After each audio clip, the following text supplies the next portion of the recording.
प्यारे मित्रों, जब टीजीटी, पीजीटी या एलटी में सिलेक्शन की बात होती है, तो ऐसा देखा जाता है कि हम लोग किताबें लेकर के बैठ जाते हैं, किताबों को पढ़ते जाते हैं और क्या होता है कि पढ़ते भी जाते हैं, भूल भी जाते हैं और परीक्षाओं में गलत करके चले भी जाते हैं।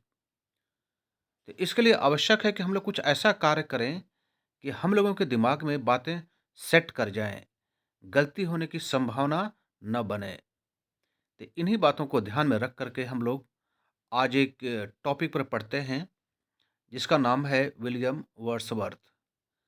ध्यान रखेंगे कि यहाँ पर हम लोग बहुत थोड़ी-सी बात पढ़ेंगे, क्योंकि आप भली-भाँति जानते हैं कि ज़्यादा पढ़ेंगे, तो निश्चित रूप से गलतियाँ भी बहुत ज़्यादा होंगी और दिमाग में रुक भी नहीं पाएगा। तो हमने यहाँ पर जो यह वीडियो बनाया है, वह इस हिसाब से बनाया है कि थोड़ा ही पढ़ा जाए, लेकिन यह पूरी की पूरी बातें दिमाग में बैठ जानी चाहिए और इस वीडियो के साथ आपको काम भी करना है। आप सोचें कि कल बस सुन लें, देख लें और कार्य हो गया, तो ऐसा बिल्कुल नहीं है। तो चलिए अभी क्या साथ में करना है आपको और क्या याद करना है, वह अभी आपको पता हो जाएगा। तो आप टॉपिक से अवगत हो चुके हैं, जिसका नाम है विलियम वर्ड्सवर्थ। आप अच्छी तरह जानते हैं कि इनको पोएट ऑफ नेचर भी कहा जाता है। अब इनके बारे में हम लोग कुछ पढ़ते हैं।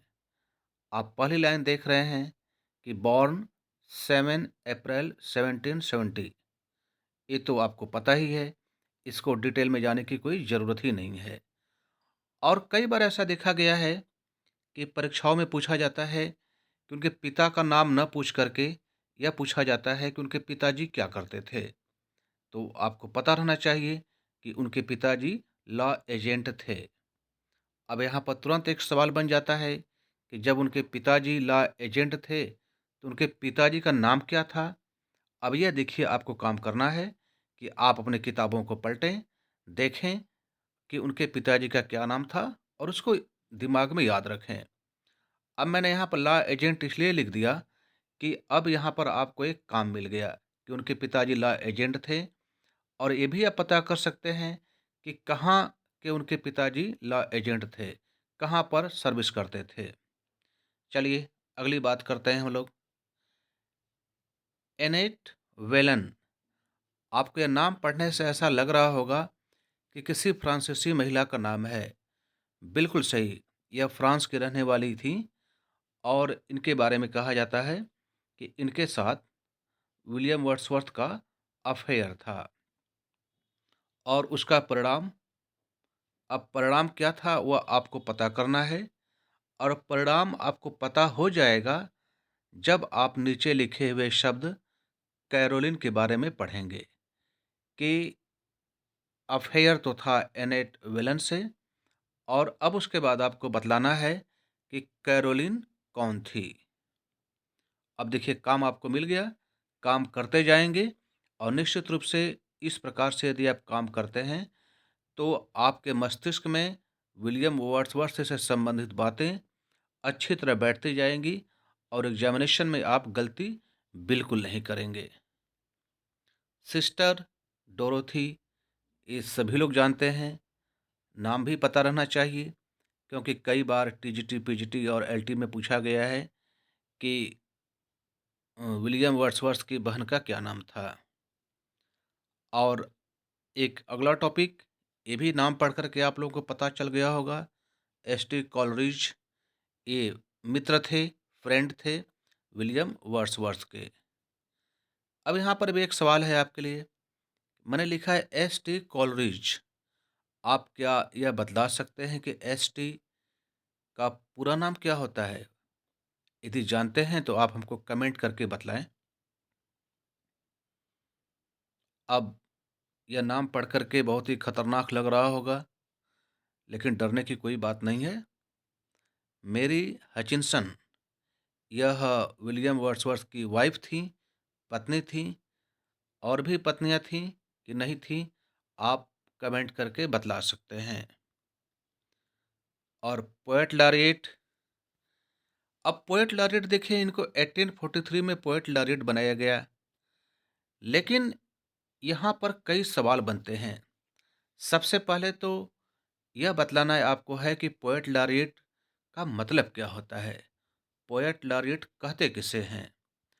और जब इनको 1843 में पोएट लॉरिएट बनाया गया, तो एक और सवाल बनता है कि इनसे ठीक पहले पोएट लॉरिएट कौन था?